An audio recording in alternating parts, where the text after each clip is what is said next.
Danny, can I just ask you something about that? So your life has been very dedicated to fighting against racism and bringing awareness and stuff. Is there like a point in your life where you sort of realized I'm not gonna take this anymore? Was there a defining moment where you just realized you had to do something, or was it a gradual process? When I was born, there was no people between Shubenacadie Band and Millbrook Band were more or less interchangeable, and people came back and forth. And what changed my attitude toward it all was, like I said, my mother and father moved up to New Brunswick with many other people from this area, and as a matter of fact, it was probably more Indians from Millbrook living in New Brunswick at one time than it was living in Millbrook. And my brothers and sisters, several of them were born there. And when my father was working on the waterfront around 1935 when he got laid off, and that was during the Depression. And he had to go on welfare, city welfare in St. John. And when he did, one of the good citizens of St. John went and complained to the city fathers that they were feeding a bunch of Indians. So the city fathers solved the problem by putting my father and his family on a train and shipping them out to Shubenacadie. And that's how they got to Shubie. They hadn't seen Shubie before in their life. They never saw the place. And when they got there, the Indian agent gave them a roll of tar paper to build a tar paper shack. And that's where two of my sisters were born in that tar paper shack. And then my father built a small log cabin, and I was born in that small log cabin.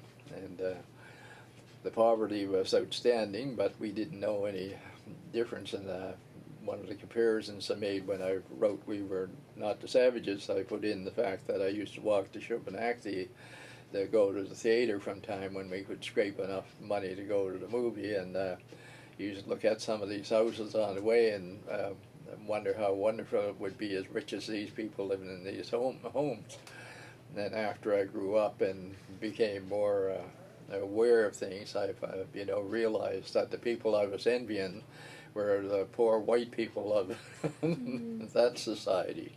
And that gives you some indication of how poor we were. Anyway, when I was around, I'd say 3 or 4 years old, my father had got a job in Upper Stewiacke and at a mill, and of course he had to walk back and forth, and he couldn't get home on account of a storm. So on Monday we were out of food and had been out of food all weekend, and I went with my mother to the Indian agency. It was at a farm in Shubenacadie at that time, and the Indian agent lived in there, and he had his office in the place. And I remember going in there, and the Indian agent, we got there around 8:30, and he made her beg and cry and everything else, and at 11:45 he finally decided that he'd give her a ration. And I always remember that because I was sitting there and I said to myself at that young age, when I grow up, no bastard like you was ever going to do that to me.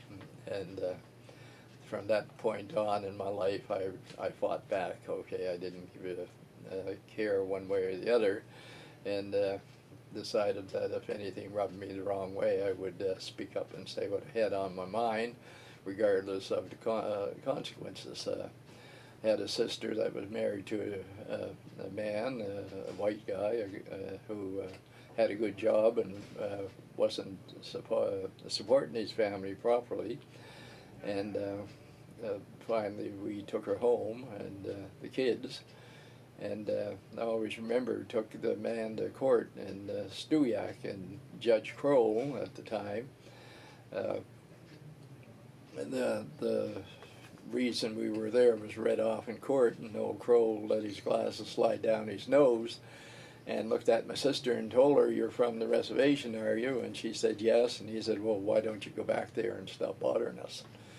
And I immediately jumped to my feet and said, "Here, you old bastard, you can't talk to my sister like that." And he said, "I'll have you in contempt of court." And I said, "Go for it. It's, I'd like nothing better. I'll fight you." And, and to their credit, there was a RCMP sergeant and a corporal in court that day. They both got up and told the judge, Your Honor, you can't talk to the woman like that. And he backed off, and that was, he did give him 24 hours to get out of town or start paying support, and he left, and that's the last we ever seen of the man. But it's, you know, you had this in the court system, you had it everywhere.